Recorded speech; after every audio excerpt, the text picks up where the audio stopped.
And welcome to another exciting episode, Tales from the Podcast. Oh, it's time to wake up? Okay. Yeah, it fucking is, Ron. I'm waiting for Kenosha to burn, so. To be fair, I'm waiting for... kind of surprised it hasn't yet. Is that Kenosha I smell? Right.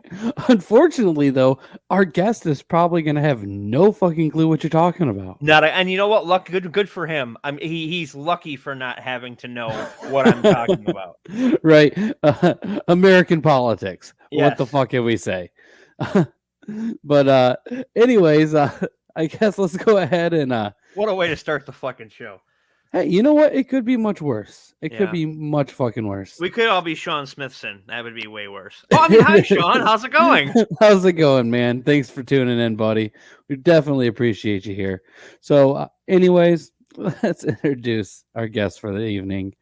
Our good friend. Oh, I say the evening, by the way. It's 3:00 in the fucking morning for him. Let's introduce our guest. Although, to be fair, before the show started, it felt like 3:00 in the morning because JB spent 5 minutes talking to me and I was just like completely zoned out. I didn't even fucking hear a word he said. No, you don't pay attention. No. How's it going, Barry? I'm all right, thanks. I was going to say I wish it was the evening, but I bet you do, man. Yeah. Oh, dude. So it's definitely been a while since we had you on the show last. That's for sure, man. How's everything been going since then? Yeah, I'm all right. I mean, it's probably been about, I'd say at least 8 or 9 months, isn't it? At least. I had a child in that time. The woman didn't know about it, but I had one, you know. Yes. He accidentally flushed it. But yeah, I'm good, thanks. Just the usual. Just you gotta get back to putting out episodes, sir, because you gotta talk about Ghostbusters Afterlife. I know it's not technically a horror movie, but it's pretty horror or elementy. Yeah, haven't actually got around to seeing it yet. Good stuff. Possibly seeing it this weekend, maybe. Been looking forward to it because obviously it's a film that's been met with a lot of delays. It was originally supposed to be out last year, I think, wasn't it? Yeah, and then COVID decided to rear its ugly head. Yeah. Yeah. Well, at least we're getting it. I haven't seen it yet. I know Ron's actually went out and saw it already, but last night. Yeah, I haven't really heard any bad things about it thus far. You know, and I know a few people have seen it already. The things you hear negatively about it, I think, are the people who want to be negative about it because it's going to get them hits and clicks and listens. And I mean, I am a huge Ghostbusters mark, and I mentioned what I had problems with in the movie, you know, but the awesome outweighed the horrible. So it certainly seems to be paying a lot of fan service anyway. Nostalgia. But you know what? And this isn't a spoiler, but the nostalgia that's in the movie is, I mean, with the exception of a few things, but a lot of the nostalgia that gets played up is used to inform the current day characters of what happened. Yeah. Like showing the old commercial, like, we're ready to believe you.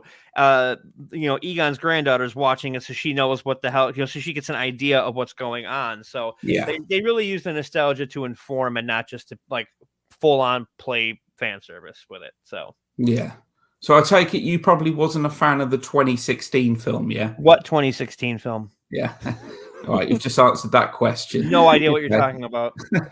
I will say I don't think it's as bad as people say it is. Oh, it was horrible. I don't think it's particularly good. I'm not going to say it's a good movie by it's not any like means. one of the worst films but- ever made. Or No, ever No. you know. That actually goes to worst film ever made. Boy, that goes to like Things maybe, or next week's Blood Rage. No, I'm just kidding. Oh, Blood Rage wasn't that bad. No, I love Blood Rage and all of its incest glory. I love that movie. Well, to be fair, you are a huge fan of incest. I am. Well, you know what, brother? Hey, Joanna, thanks for watching. So, anyways, we have to ask, dude. I know personally, you and I have been talking a little bit about it, but when are we going to start getting a little bit more of these Talk and Stalk episodes that we've been missing? I need something to help me get past my work days. I don't know. The channel's in a bit of a hiatus at the moment, to be honest. It's probably been. I mean, I did record something, I think about a month ago, but I just haven't uploaded it and that. I've just been a little burnt out lately, in all honesty, with my work, job and that. I've been finding it really hard to kind of balance the time, to be quite honest. Well, you put a lot of research into your episodes too, so that's probably a big reason why. Yeah, I mean, you dive pretty fucking deep. Obviously, you know, I'm a bona fide film geek, but I don't know. At the moment, I'm just a little bit, I don't know. I'm just feeling a little frazzled at the moment, but hopefully, you know, sometime in the new year. But it's probably been at least a month and a half since I've actually uploaded anything now, I think. I can't even remember the last It's been a little while. What's that? I'm at least downloading things all the time in my pants, but that's a whole other story. Actually, it's funny. It's funny that we were talking all this glorious horror, and I saw what I think is the greatest film of 2021 today, and it's a horror film. Last Night in Soho. You're goddamn right. That movie is so fucking good. Yeah, I agree. So good. And it was, you know, it was my most anticipated horror film of the year as well. It's the horror film that I was most looking forward to. And again, actually, I believe Barry and I think we had this talk when the first time we saw the Batman trailer and we were talking about it, and you brought up Last Night in Soho as like one of your most anticipated films of the year still. And that was months ago. I'm surprised it was still something huge on radar. What?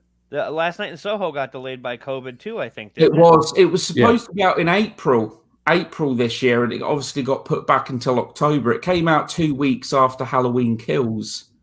Oh, that's a bad but it was, in my opinion, it was worth the wait. I thought it was a great film. You know, I'm a huge fan of psychological horror. I like Edgar Wright as a director, and yeah, I think he just flourished with that film. It felt a lot like Roman Polanski's Repulsion. Repulsion, 65, yes. Yeah, and that, which is a good thing. I mean, it's not, Repulsion's not about having sex with underage girls or anything, or cutting Jack Nicholson's nose, but it was just like, and he used everything he learned making these quirky British comedies to make this, and Terrence Stamp I've never seen him creepier in my life. Oh yeah, and Matt Smith, oh my God, Matt Smith was great. Yeah, he was so good.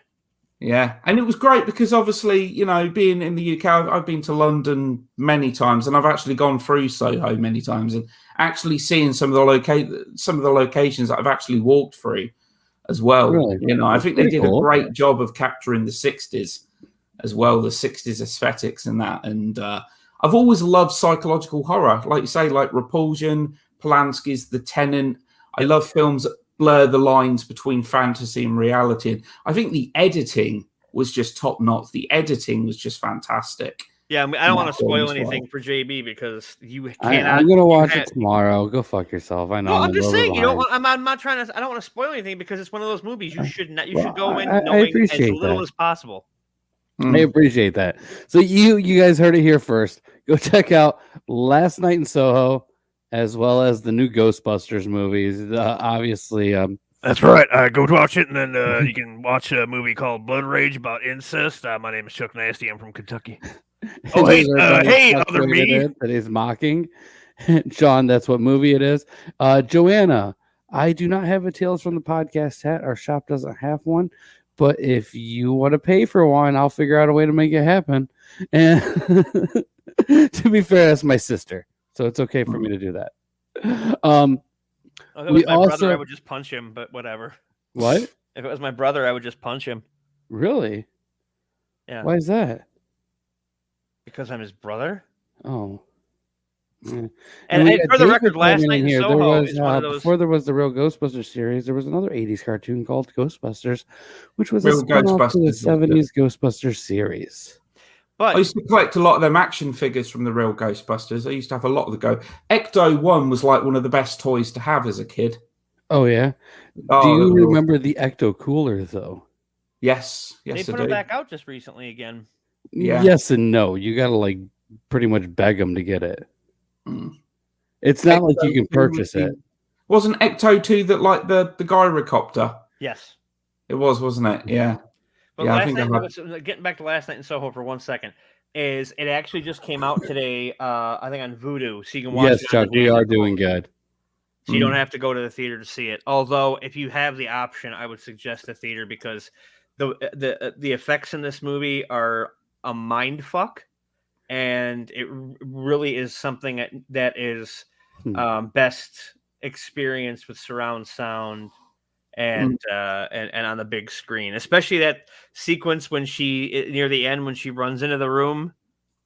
Yeah. I don't want to. Yeah, that's all I'm gonna say. Now, just curious, are the effects better than the special effects in Meet the Feebles?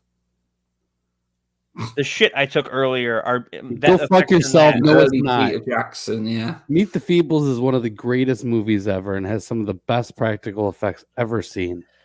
I'll say this as well. Anya Taylor-Joy's rendition of Downtown was great. Yes. And obviously they used that, didn't they, in the teaser trailer, in the very first trailer they put out, and it was used to really good effect as well. So good. Yeah. I can't wait for the Blu-ray because I want to watch, because Edgar Wright always jam packs his films with tons of special features, and I want to see how Matt Smith talks about playing a complete fucking asshole. Yeah, he does a good job of that. Yeah. And yesterday when I was watching Ghostbusters, he pops up in the Morbius trailer. Oh, is he in Morbius? Yeah, and that's a movie I'm probably not going to see because I fucking hate Jared Leto. But I'm gonna see it because I don't give a fuck about. I don't mind Jared Leto. Right? I actually like him as an actor, but I just think he's a bit of a dick in real Well, life. him as a person, he's a piece of shit. But as an Yeah. actor, like it's hard to deny that he's not a good actor. Yeah, not a good actor. Requiem for a Dream. Yeah, 2000. I think a great movie, but quite simply one of the most depressing films I've probably ever seen. That's a film I've never been able to return to. Just put on Requiem for a Dream. Yeah, yeah. What's your thoughts on? Have you seen 76's The Tenant, directed by Polanski? Once, long time ago. Have you got any thoughts on that? Can you remember like much of it, or not really? No, where I work from home, and it gets really boring in between work stuff. So he just hangs out and watches movies. I do. I just don't. So I've been like consuming so much content. I think I binge watched the entire Sopranos series in less than a week. So yeah, it's one of those things. Today alone, I watched Jason X. His band does suck, and he may be annoying, and but he is a something else, decent actor. but yeah, I watched like 3 movies today in a row, so I'm kind of like I'm thinking Kane Hodder was dancing on the floor with Anna Taylor-Joy, and yeah. I'm jealous of all the time you have to spend watching Matt movies. Smith just wants his machete back. Yeah. Imagine if I watched fucking movies while working. You'd die. You'd get into a car accident. But anyways, yes, we're not here to talk about any of this bullshit. We are here to talk about an episode of Tales from the Crypt. And I know clearly you guys must not have liked this episode because you guys care more about last night in Soho than you do Tales from the Crypt. I just had it is. So anyways, huh? What the hell was that? Oh, my cable came off. Oh, I thought I was tripping out. Oh, hang on. You might have been tripping out there for a sec. We were in Soho in 1964. Oh god. So anyways, we are going to be talking about this Tales from the Crypt episode from 93. It is season 5, episodes 2, As Ye Sow. Directed by Kyle MacLachlan, screenplay done by Ron Finley, and stars a couple of Ron's favorite actors: Sam Waterston, John Shea, Hector Alonso, Patsy Kensit. Huh? Elizondo. Oh yeah, whatever. Go fuck yourself. Miguel Ferreira. Miguel Ferreira, yeah, he was a Yeah, Bob. two in Robocop. RoboCop. Yeah, we yeah. And then who else is in? Oh, we got, of course, one of Chuck's favorite people, and actually we just talked about this guy on the last episode we did, One Dark Night. Adam West. Batman himself. Oh yeah, which is he really sucks in One Dark Night. If you ever go and watch that movie, it's a pretty fucking tough watch to begin with, nonetheless, having him in it. And well, I guess pretty much with this episode, Ron, it's your turn to do a walkthrough of the episode. Okay, so basically what's happening is Hector Elizondo's character is just convinced that his Leo Burns. What? Yes, his last name is Burns. So every time they call him Mr. Burns, all I could think about was excellent. But he is convinced that his wife is stepping out on him. So he hired Adam West's private detective agency, the Bats, apparently, to follow her around, and they film everything she's doing, and there's nothing going on. And so he's just convinced. So he goes to a different agency run by Sam Waterston of Law and Order fame.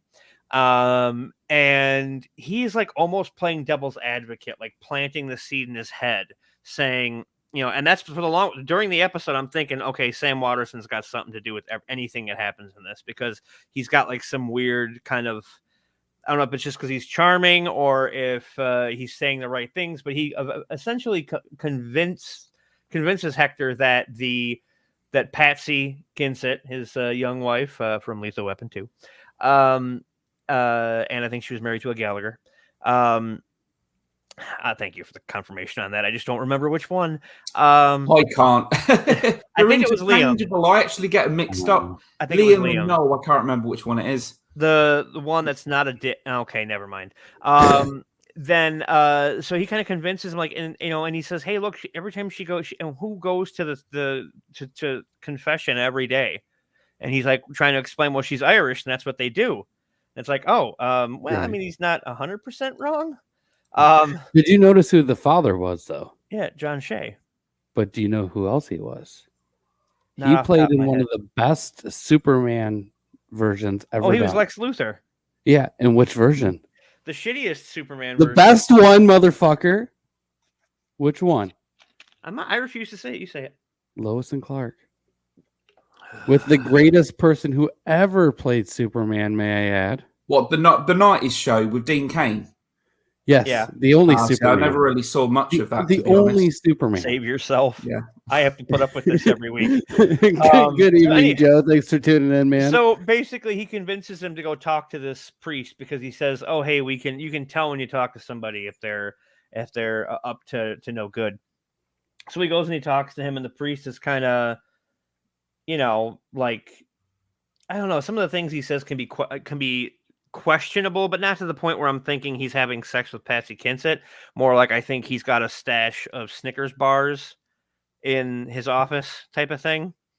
And so and then so he's convinced. So he goes back to talk to Sam Waterston. Waterston's like, what are you really doing here? If you really want to stick with your wife, I mean, there's nothing I can do. And he convinces them to basically hire a hitman, and they do the whole thing. And he's like, I want one in the ear. I'm going to shoot him in the ear. And one in the dick and then in the ear. And then he whatever. I don't want to talk about Hector Elizondo's cock. Yeah, you do. That's more for when Chuck is here, cum shot Chucky, or Chucky cum shot. Anywho, so he goes to the church, and his wife comes in. So he poses as a priest. Okay, so here's the thing that bothered me about it is he sits in there and he puts on the collar. He didn't need to. No, he didn't. You can't see shit through those things. I'm a recovering Catholic. You cannot see anything through those things. How long have you been recovering from it? A long time. You're still not like fully fixed? Yeah, well, it's like I'm also an alcoholic, so I haven't had a drink in almost 18 years, but that doesn't mean I still don't struggle with it. So you still struggle with being a Catholic? Sometimes when things are really bad. I mean, Did it's you like get touched? I mean myself, so I could be a priest for I was just masturbation. I could be a curious. masturbation priest. But This, anyway, this so show's the show that will go there. yeah. Anyway, so then he's he's in there and he's dressed up like a priest, and he comes out when he finds out that she's not stepping out on him. Her mother died during childbirth, and she doesn't want to have the same fate, so she's been reluctant to have sex. I'm like, then why were you probably fucking him before you got married? You know what I mean? But so then he's like, oh, you weren't cheating, you weren't doing so happy, and then in comes Miguel Ferrer and he shoots Hector Halazano. He's like, I'm no priest. And then pops him one in the ear. He looks at Patsy Kinsett, turns around, and he's like, fuck this, I was in RoboCop. And then the actual priest shows up, starts giving him the last rites, and nobody calls for help. Nope. She just sits there crying. Nobody calls for help. Yeah, it's that pretty much ends the episode. But we do have really cool Crypt Keeper segments with this one. One and done with this. It was a real quick episode. Yeah.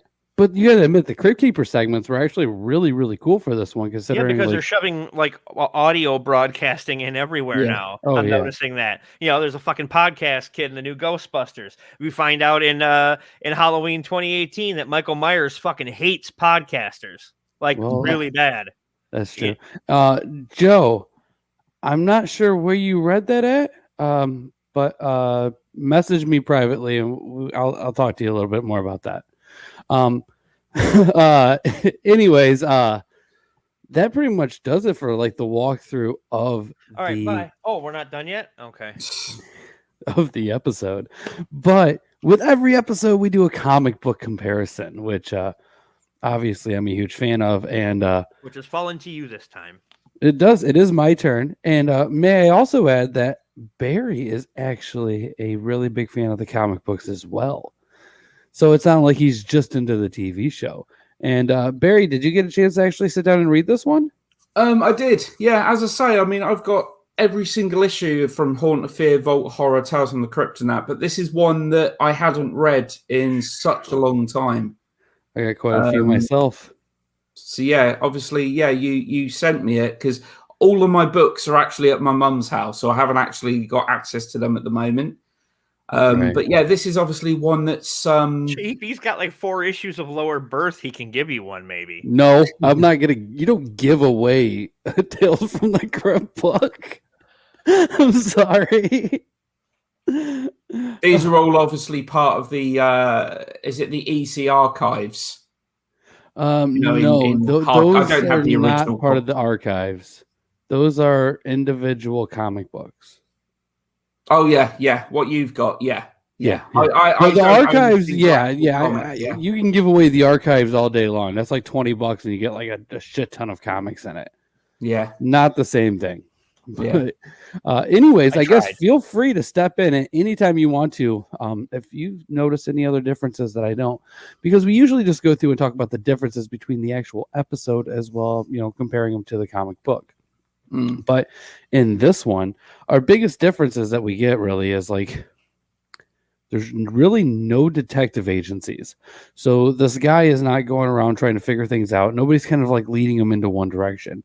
He actually ends up following her and seeing his wife with another person. That's right. There's probably one of the biggest things.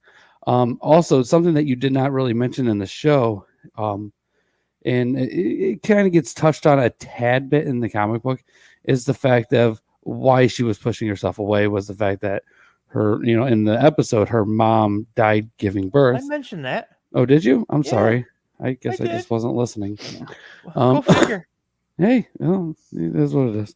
But in the comic book, there's also a scene about it, but they don't really touch the whole part about her mom dying, giving birth, but just how against having kids in a family that she actually was, and that she actually wanted to live her life. Other than being seen going to someone, she, her husband, whose name is Liam in it, ends up going to a hitman himself. And instead of the $100,000 that it is in the TV show, I thought it was interesting because, obviously we're going from this right here is 92, 93-ish in there. So we got this episode coming from the comic book, which would have been in 52? 50, yeah. So with this one, they wanted $2,000. Which was a lot of money back then. Think about that. Like the 50s. $2,000 in the 50s to kill somebody. Oh, man. It's been pretty crazy. But after he goes to the hitman, he ends up going back, and she ends up coming back to him. And when she comes back to him, the hitman's following her to kill whoever she's with, who just happens to be him. Before he ends up getting shot and killed, though, she does mention that she was going to leave with the other guy, but decided at the last minute that she really loved him and really wanted to be with him. Well, that's the big difference, isn't it? She was cheating. In the comic, she was cheating. In this, she wasn't. Well, if he was going to take her back, he should get her tested. Yeah. And obviously, a priest, priest doesn't play into the comic. To be fair, I don't know how prevalent it was exactly in the early 90s. I was a baby, but I was like a toddler at the time of this. But nowadays, the Catholic priest having sex, especially with somebody part of the church, I'm pretty sure it's mandatory. I don't know about over there in the UK, but in the United States, Catholic priests are pretty much known for that. It's usually underage boys, though. Yeah, I've got no idea, to be honest. Myself, I'm an atheist and that, and I don't really know a huge amount about religion and so forth. But yeah, we hear all these stories of priests. Yeah, they don't stop. They just keep doing it and doing it and doing it. So if that was continuously still a thing in the 90s, I guess it's not too surprising to think that, or at least that something might have been going on. Just watch the movie Spotlight. We do know that Ron's been recovering for quite a long time. So. I'm recovering from the fact that they never touched me. I was like, well, what's wrong with me? So if we have any Catholic priests that are listeners, we need to help Ron heal. If we do have any Catholic priests who are listeners, there's something wrong with you. There's not you need to re-examine your faith. There's not one at all. Let's see. Yeah, we got Jason chiming in here. What's up, fellas? Chilling like a villain. Would have came in earlier, but been working on some music and getting into sketching again. Awesome, buddy. Thanks for tuning in, man. It's always appreciated. We actually, Jason's going to be joining us soon. So I guess tune in over the next few days for a new ad. But him as well as another guest are probably going to be joining us fairly soon to talk about a Thanksgiving movie. But anyways, that kind of does it for our comic book comparison and the episode walkthrough. So we're going to go around and talk about what we thought about this episode and rate it between a 1 and a 10. Barry, since you're our guest this week, man, why don't you go ahead and lead us off?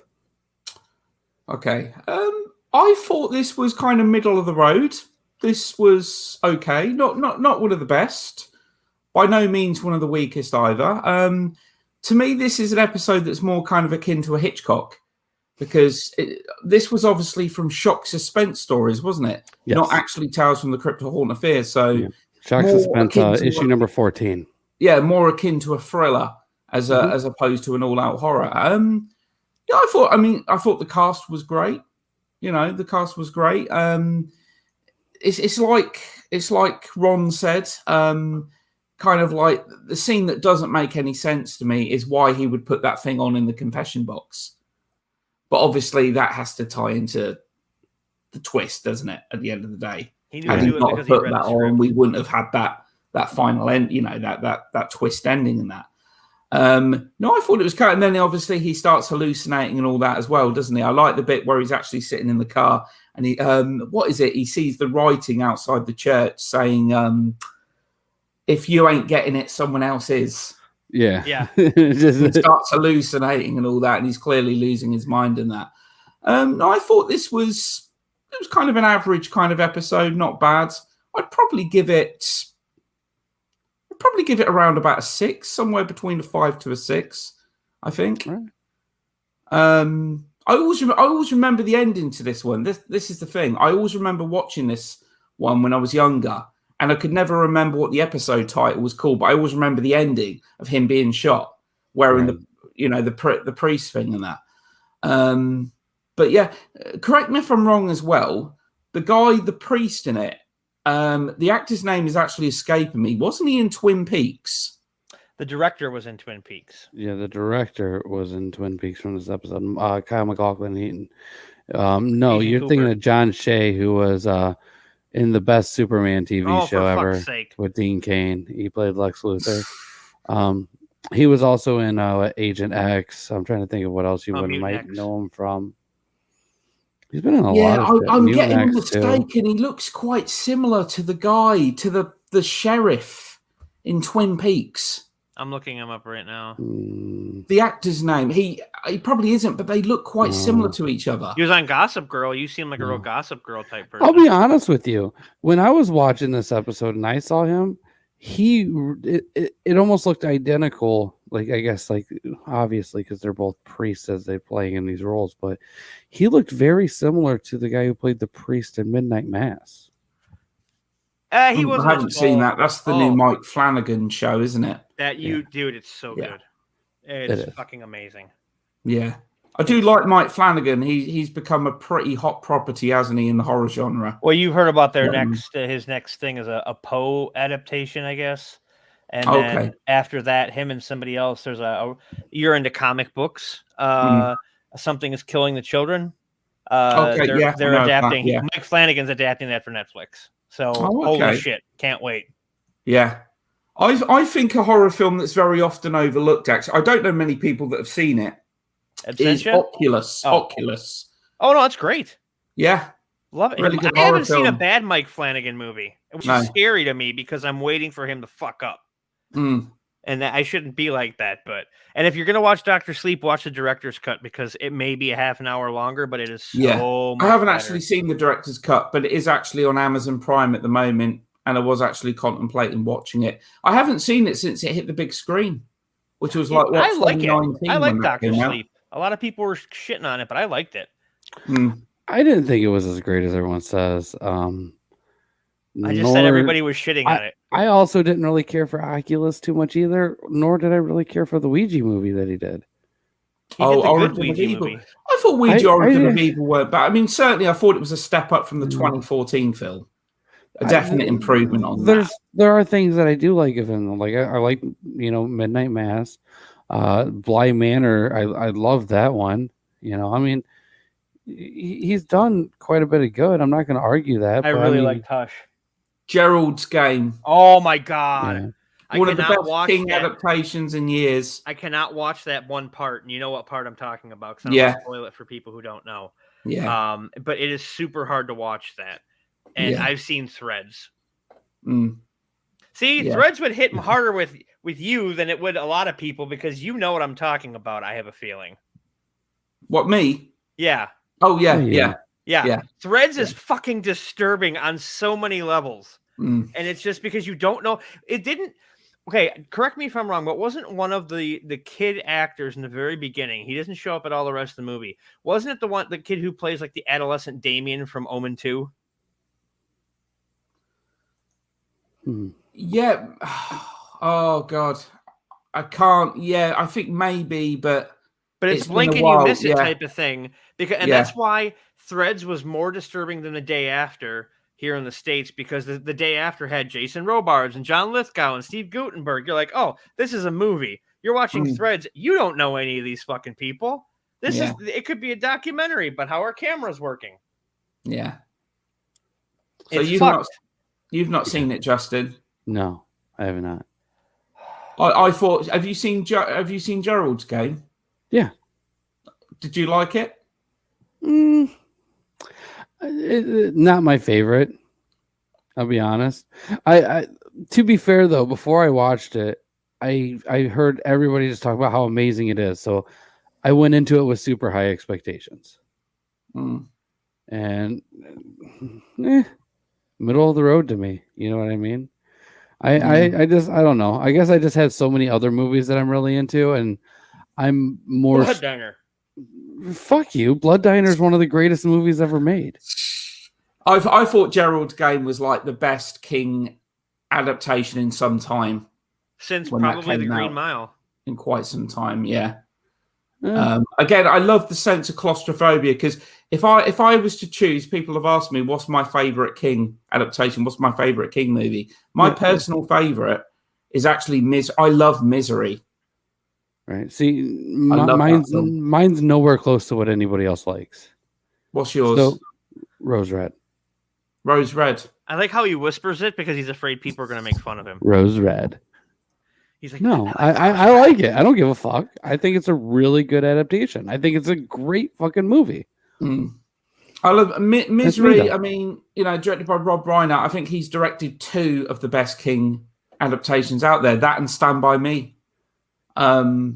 Absolutely love Misery. I love the sense, very deftly directed, and Kathy Bates is just brilliant. Didn't she win the Oscar for that one? Wilkes. Yeah, it's the only King adaptation that's ever actually won an Oscar, shockingly.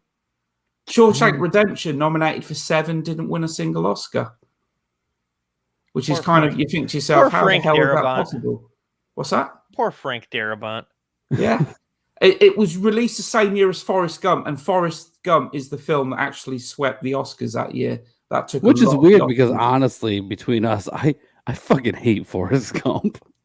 If it's on, I'll watch it, but I don't seek it out. It's just it's one of those where it's just I don't know. I guess I'm too specifically into certain parts of horror where nothing else fucking matters to me. And Forrest Gump has its scary parts, well, the chick with AIDS and shit, but I mean, it's not scary enough to like. They've said what she died of, and it wasn't AIDS. Well, you know what I mean. It made me laugh though. What he says, probably the most iconic moment of the film, where he's on the bench and he's like, life is like a box of chocolates. You never know what you're going to get. Well, I'm like, you do. You look on the back of the box; it usually tells you what chocolates you're getting. Right, and the ingredients never made sense to me because it's like they do actually tell you what chocolates you're getting. Well, if you fuck around with Jenny, you're going to get Hep C, but that's a whole other story. Yeah. Right. David's chiming in, and his favorite Stephen King adaptation is Christine. Also not a bad one. Which they're remaking. I think there's 3 or 4 Stephen King's in development. Salem's Lot, Christine, and Firestarter. I am very excited to see Salem's Lot. Isn't Firestarter going to be a Blumhouse one, though? I think it is, yeah. I do remember. Oh, what's his name? Zac Efron's in it. I'm sure Zac Efron's in it. I think he's playing the dad. So you got Zac Efron and Jason Blum. So Zac Efron is instantly a piece of shit. No, now Zac Efron's not exactly a bad actor. If you've seen him portray Ted Bundy. But Jason Blum, I mean, he puts his name on it. You might as well just fucking throw it away. Well, his name I think Zac Efron is. Yeah, he is a pretty good actor. I think he's one of them guys that doesn't necessarily take on the best film roles, though. Efron. Yeah, and then they announced who's playing the Wolfman in the remake for that. Fucking Ryan Gosling is the Wolfman. Well, to be fair, though, everybody knows that Ryan Gosling's been one of the greatest actors ever since Young Hercules. He baits me so I can yell at him, but I'm not going to. I don't care. Because I'm gonna go. I'll go on a 10-minute rant about how I fucking hate Kevin Sorbo, and I don't want to do that. We've had. I used to love watching that. My younger self used to love watching that show as a young kid. He grew up, realized Kevin Sorbo was a dick. He actually voiced. You probably know this. He actually voiced Hercules in God of War 3. Really? Yep. Yeah, it was actually. And in God of War 2. Voicing Perseus was Harry Hamlin that played Perseus in Clash of the Titans. Oh, as well, which was kind of a nice little touch. I haven't really played the God of War games. I have 3. I just have to download it. It's one of those things you got for free from PlayStation. But okay, I haven't really. Those games are epic, like with their boss battles and that. I mean, it's not that much in the way of story, but the boss fights and that are because I've always been a fan of Greek mythology. I love the Greek gods and the monsters. The boss fights in that, like, at least because I never played some of the newer ones. I played a lot of the older ones with the God of War. It almost reminded me to the way the boss fights were in Legend of Dragoon, where you had like certain keys that you had to hit at certain times to continue the combo moves going. Oh yeah. There's a lot of I forget what those are called, but I fucking hate them. What are they called? Quick time events. A lot events. in Uncharted. You're right. Gosling actually did a lot of stuff. He did other things than Nickelodeon too. I believe he was in an episode of Are You Afraid of the Dark too. And he was fantastic in Drive. Yes. Yeah. But the best in Young Hercules. Anyways, Ron, why don't you tell us what you thought about this episode and give us your rating? Think of something nice. He gives it 9 Ryan Goslings. Think of something nice. Anna Taylor-Joy in a skimpy outfit. Okay, I'm better. Because she was so hot in that movie. Think of Kevin Sorbo. that makes my dick go up inside of me. Fighting centaurs. So this was a very simple episode. You said it was middle of the road, and I agree. But compared to some of the shit that I've been forced to watch, like King of the Road, Brad Pitt, yeah. I thought and I think as middle of the road as the story was, it was simple. There was nothing super over the top about it, which I liked kind of having that there. And the acting was all top rate from everybody involved. I'm gonna give it a 7. It's no death of salesman. With Tim Curry, and then a couple other people who don't matter. But Ed Begley Jr. Yeah, and Yvonne DiCarlo in her cameo. Yes. But so I give it a 7. It's something I put it on and I looked at the runtime on it. I was like, what? That doesn't seem right. And then you realize that the Crypt Keeper segments are a little bit longer than usual. Yeah. That's for sure. What about you, JB? What do you think of this episode? Well, I will say that this is one of those very, very odd instances where I actually think the episode is better than the comic book. I think they did a better job adapting this one for screen and giving just that little bit more, like the reasoning to go to the hitman and stuff like that. I thought they just did an all-around better job with it. Usually we get some kind of practical effects, which I really like to talk about those, but this one you really don't get too much with it at all. It's a pretty cut and dry episode, and with Tales from the Crypt, we know we're pretty much getting, one of like 3 things. We're gonna get like some weird kind of horror, some kind of weird kind of like monster creature type thing, or we're gonna get a love triangle gone wrong. Because in the 50s, those were the 3 horrific things. You got monsters, horror, and women who did not listen. And the 50s were a tough time. They really were. But this is one of those that falls into like the love triangle episodes, which personally are not some of my favorite ones to begin with. But considering, the people that we have in this one, we have some great actors, fucking it's not bad. I will say though, like it is much better than the comic book. The comic book to me was kind of lacking. It wasn't as like usually like with the comic book, it's like, okay, it's almost the exact same. Plus they took it up a notch. But in this one, it was like flipped. Like the episode itself took it up a notch harder than the comic book did. But I'd say overall, I'd still give this one probably about like right in between where you guys are sitting, like a 6.5, 7. I thought it was still a fun episode. I thought they did it well. I thought the whole premise of it was done well. I like how, it was kind of realistic in a way. Not it's the more whole grounded, isn't it? It's like it's one of them episodes. It's like I said, kind of like the whole concept of it would be right at home in Alfred Hitchcock Presents. Right. Or something like that, because it wasn't horror orientated and that. Right. But you can see how this one here could be something that could be easily relatable for men to watch this one, especially if you've ever been in a long-term relationship where you suspected something, because maybe it wouldn't drive you to the point of wanting to hire a hitman, but you can see, like, how it's You just could driving understand his somebody completely insecurities. fucking insane. Yeah, you could understand his insecurities because Sam Waterston's character, says about like it's the age, isn't it? I mean, I can't remember the age difference now, but he's got a younger woman, and I think it was like obviously 24 she doesn't years or want sex something. with him. He would jump to that conclusion, wouldn't he? Oh yeah, definitely. And that's just one of those things that I got from it. Like I could definitely see the realistic view of this episode. I mean, if Patsy Kensit didn't want to have sex with me, I would just chalk that up to being like, yeah, you're probably smart for that. It's funny. You shouldn't be surprised, if the priest didn't want you. Yeah, why would Patsy Kensit? I was like, Adam West. I'm a '60s Batman, as you know. I'm a huge Batman fan. So even though it's just a small little role, I'm always happy to see and hear Adam West on screen and seeing Patsy Kensit doing an Irish accent. That was kind of funny. That was Irish, barely an Irish accent. Yeah.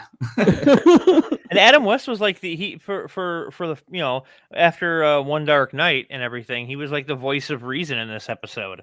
And then he's like, and at one point he's just like, you gave me your money, and if you don't like what we're doing, go somewhere else.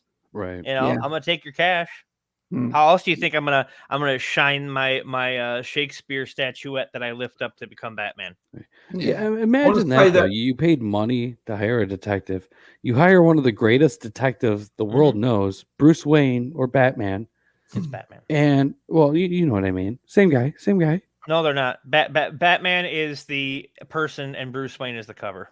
Well, you know what I mean. Yeah, that's what I've always said about Batman. Bruce Wayne is the mask. Yeah. To be fair, that's what everybody says about it. Yeah, well, everybody's right. It's not a new concept whatsoever. The night his parents were killed, that's Bruce died too. Yeah. They never go into the backstory of that. Maybe his parents deserved it. Nobody ever says anything negative about them, though. Nobody ever does, but we don't know that part of the story. You're talking about two wealthy people. I'm sorry, but you don't get that wealthy without stepping on somebody's toes.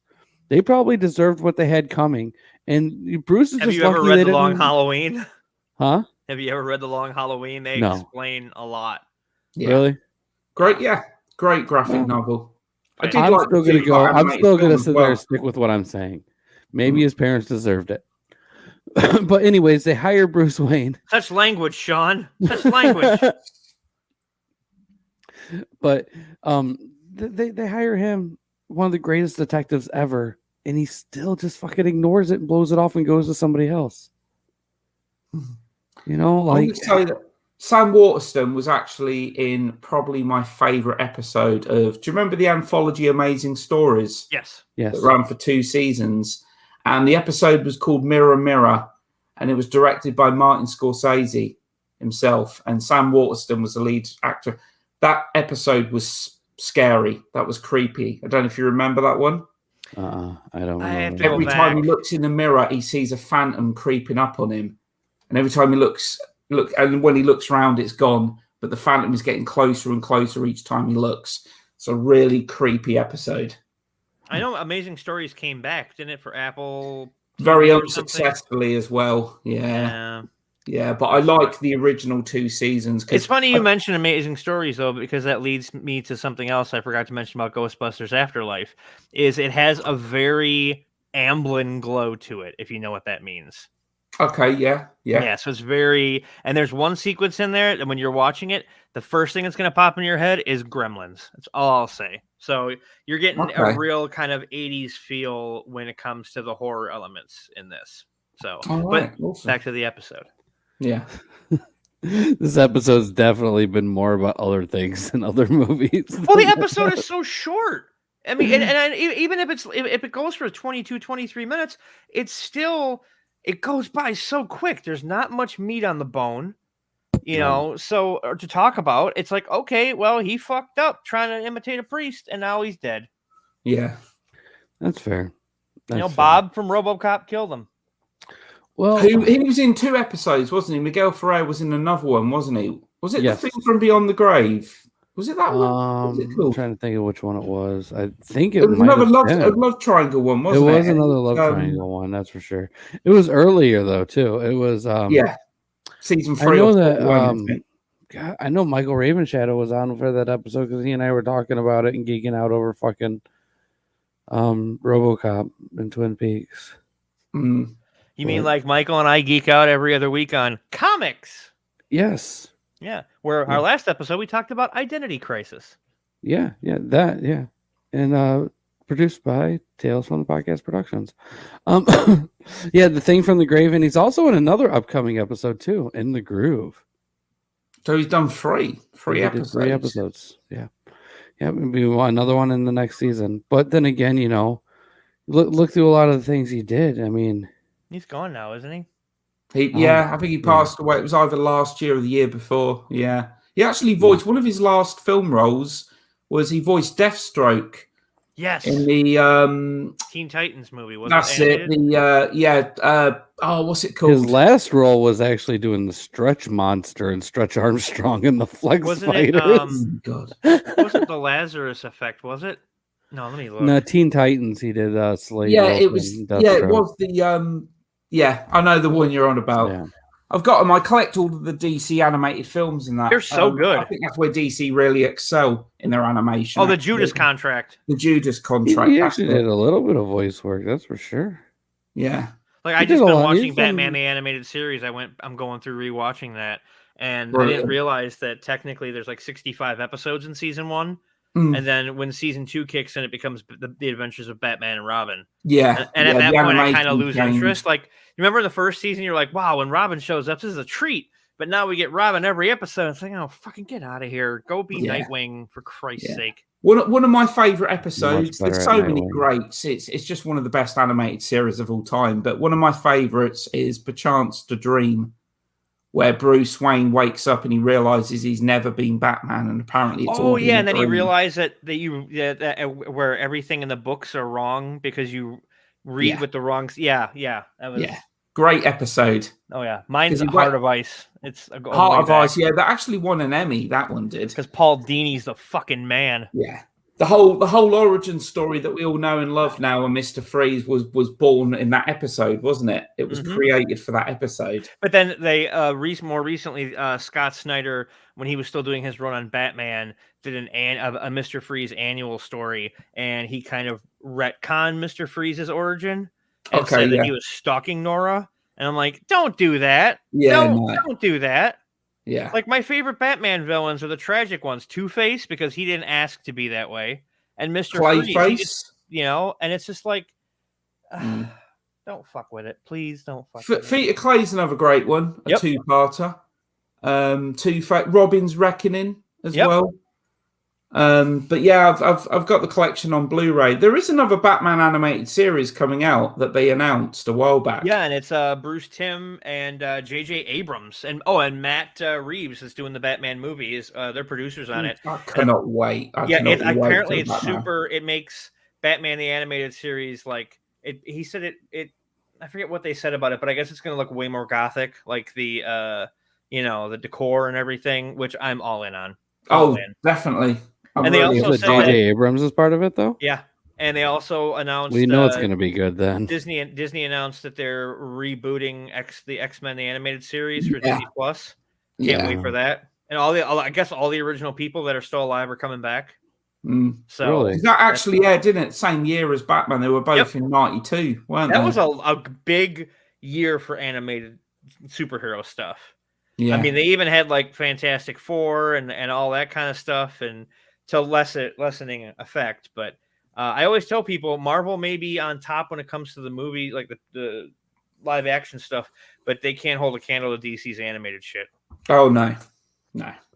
I don't know. I haven't really watched too much of either's animated stuff other than New Frontier animated movie. I watched this. Like I watched a lot of the animated stuff when I was a kid. But when I was a kid, like the Batman one at the time was like Brave and the Bold. I watched that one a lot when I was younger. But as far as like the Marvel cartoons, I never really watched them.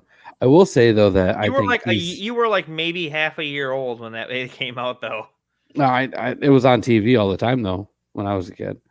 I will say though, I think DC still is killing it with Titans. See, I'm more of a Doom Patrol guy. You would be. Titans isn't a show that I love. It's I love okay. it. I think it has some structure problems, I find, and they're trying to cram too many characters into it, I feel. But I will say this, with second season of Titans especially, I thought they actually did a great job with Deathstroke. Mm-hmm. I thought Deathstroke was better presented in season 2 of Titans than he was in Arrow. I think Arrow was a better show overall, but with Deathstroke, I thought they did a good job with him. And I think they picked a better actor too. Yeah. Oh, I agree. Yeah. But no, Doom Patrol, if you're not watching it, is the most it's perfect for a horror fan. It really is, Doom Patrol, because there's so much horror shit in there. Yeah. And if you're not watching it, I suggest you watch it. I watched the Harley, which is weird because I fucking love Brendan Fraser. Oh, he's fantastic. Brendan he's almost as good as Kevin Sorbo. He's Brendan Fraser plays Robot Man, and every other word out of his mouth is fuck. But he's just been cast in the Batgirl film as Firefly. There's rumors he's playing Firefly. Yeah. Yeah. Who is the villain I've always wanted to see on the screen? Because he's one of Batman's, lesser used and often underutilized villains. And Kite Man, hell yeah. Kite, yeah. I watched the Harley Quinn animated series, and I really enjoyed it. He's a regular character, isn't he? Yeah, he was just like, hell yeah. And then he's like, every time he opens his kite, he hits somebody and they go flying, and it's fucking hilarious. Yeah. He's such a fucking idiot. I haven't seen any of... Has the third season actually started on that show? Not yet, no. No. They announced something at the last DC event that happened. And that's when they announced the new Batman series, so it kind of overshadowed everything. And I think they released a new Batman trailer. That Batman movie, that new one, looks so good. Oh, yeah. I've watched that trailer God knows how many times. It looked like 7. I'm loving the look of it, and It looked like 7. I honestly think that between the three of us, we've talked about this Batman trailer privately probably at least 15 times. I think we should do a 2G1C episode about it. Yeah. Just the trailer? No, when it comes out, the movie. No. I don't know if we can do a whole episode on a trailer. Go down to try. Shot, like Nigma in the diner being led away and the camera slowly panning over and that question mark in the cup of coffee. Just, you couldn't get a better opening to that trailer. Well, Matt Reeves, when he took over, because he only did the second 2 8 movies, the new stuff. But those were the best ones, I think. Dawn and Dawn and War. Yeah, Battle. Yeah. And those were, they were just so fucking. And Andy Serkis deserved an Oscar. Did he get one? No, because the fucking Academy are stupid. Andy Serkis is fucking great, though. He seems to have so much passion, though. Seeing him interviewed, Matt Reeves, he just seems to be really passionate about this film, like genuine, And he seems to like. I was just watching the other day that he fucking did. God damn. Cloverfield? I don't even remember. Underrated film, I think. He's done so much shit, though. Let's just be honest. He's really fucking been a part of a ton of fucking shit. His voice threw me off when I saw him interviewed. Let me in. Oh, he's really high pitched, isn't he? He's like, hi.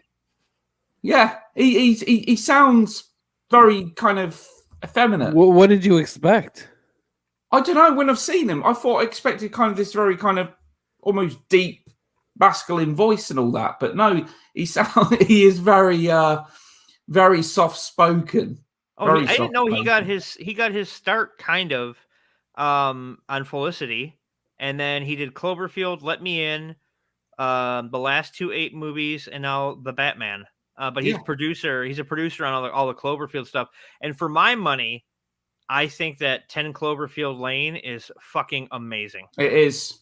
John Goodman completely took me by surprise. I went into that film with no real expectations, and I just thought it was a really kind of claustrophobic, psychological. It doesn't really become a sci-fi film until the last act. Even then, it's like last 5 minutes. Yeah, really. It's funny, I thought John Goodman, Mary Elizabeth Winstead were both great in that film. When you're talking about Andy Serkis' voice, the only thing going through my head at the time was like, you probably just imagined him to talk like Gollum the entire time that you saw him on screen. Who's that? Andy Serkis. Oh, I'm shocked he directed the second Venom movie. Really? Yeah. No, I'm not at all. because I know the dude's been part of he's been part of at least 2 or 3 of my favorite franchises. So you got the Planet of the Apes ones, Lord of the Rings, Star Wars. I mean, it's fucking all around amazing.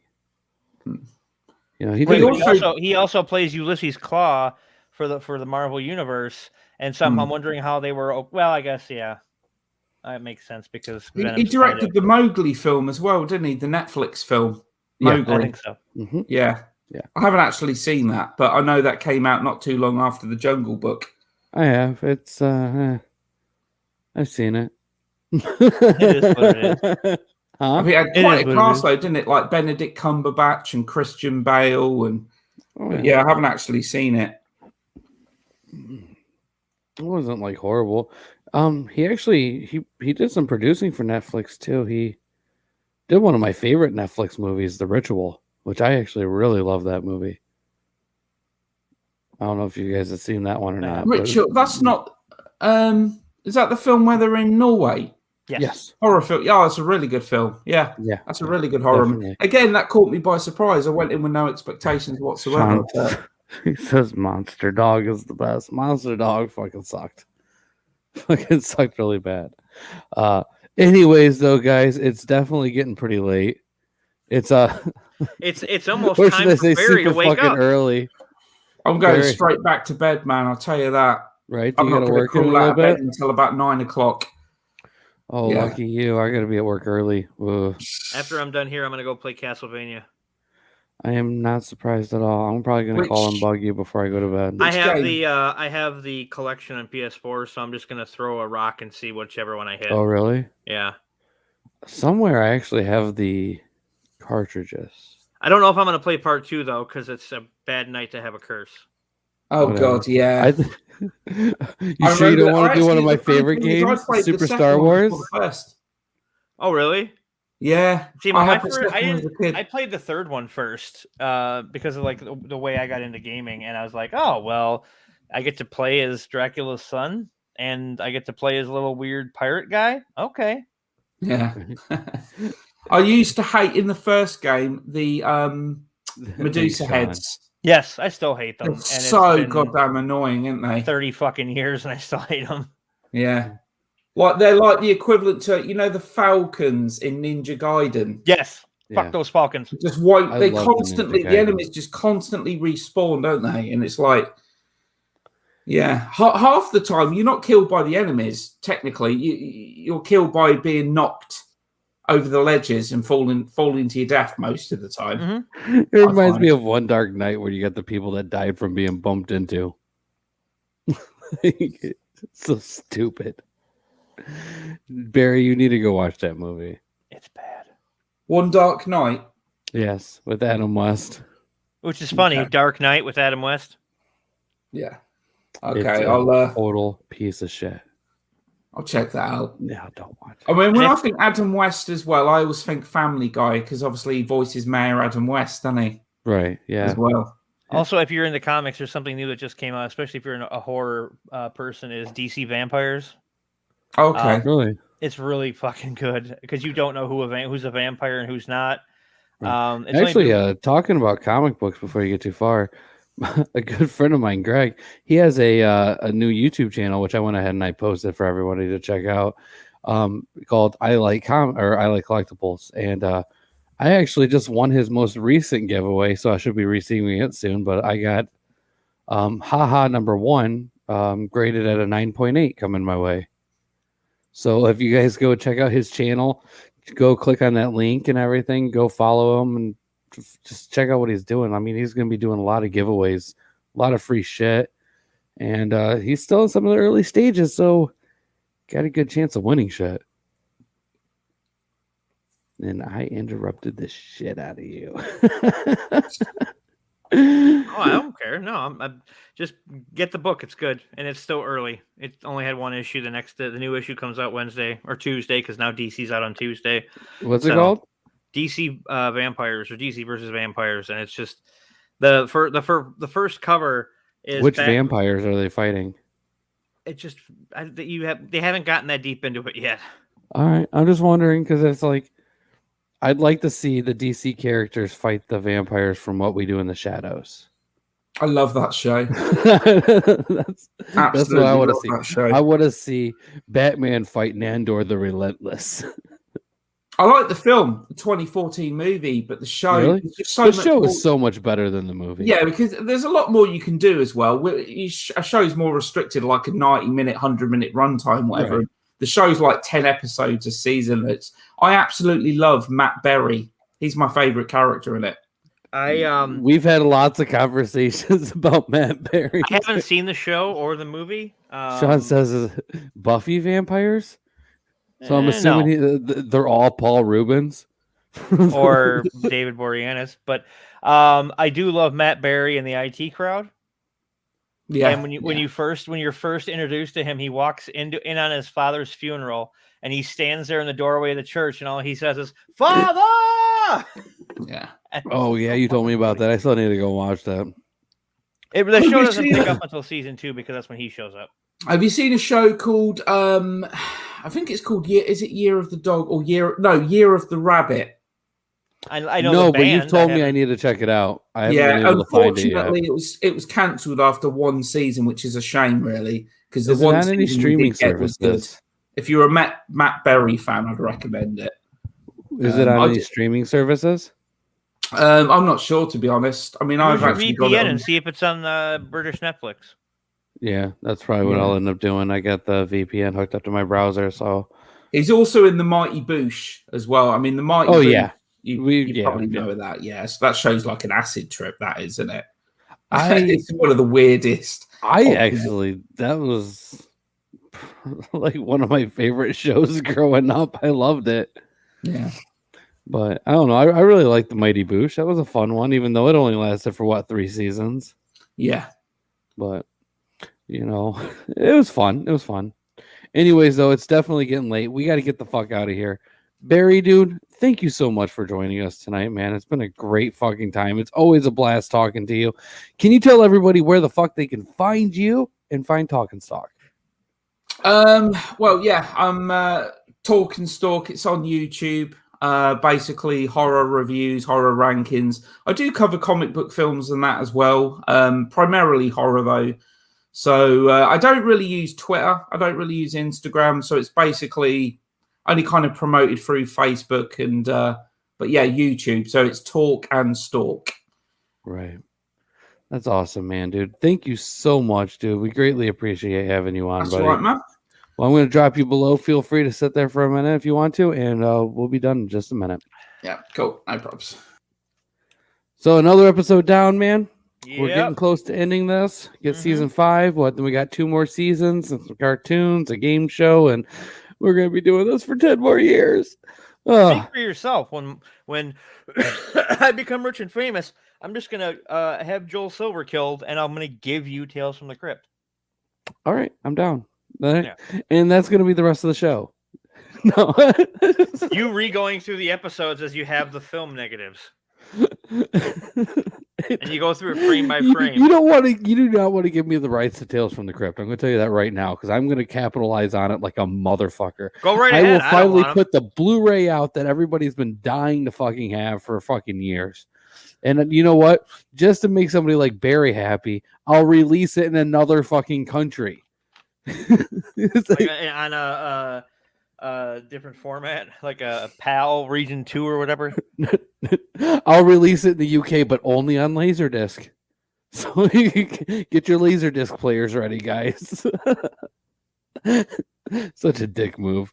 But anyways, man, it's always a fun one, dude. You have anything you want to add before we get out of here? Yeah, check out a new episode of the Budget Cinema Podcast at UncleRon'sDrivein.com.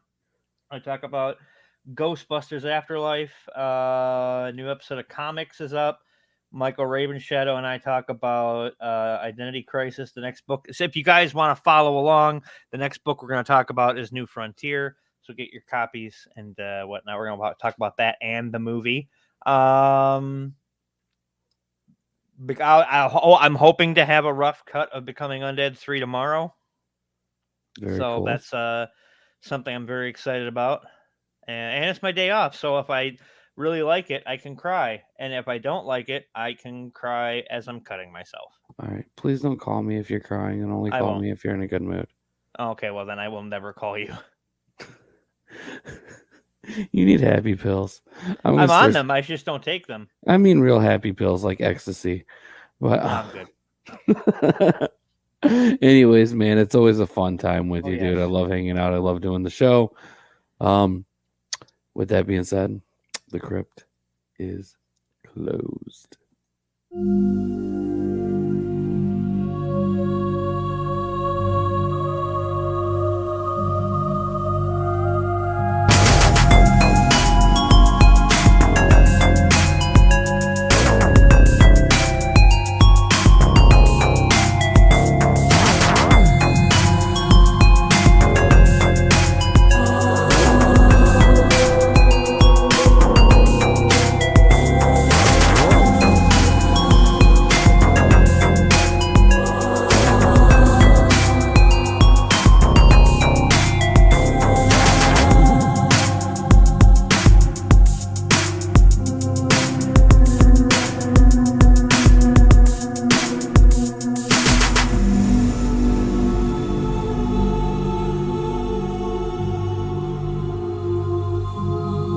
Thanks for listening, kiddies. You're all a scream.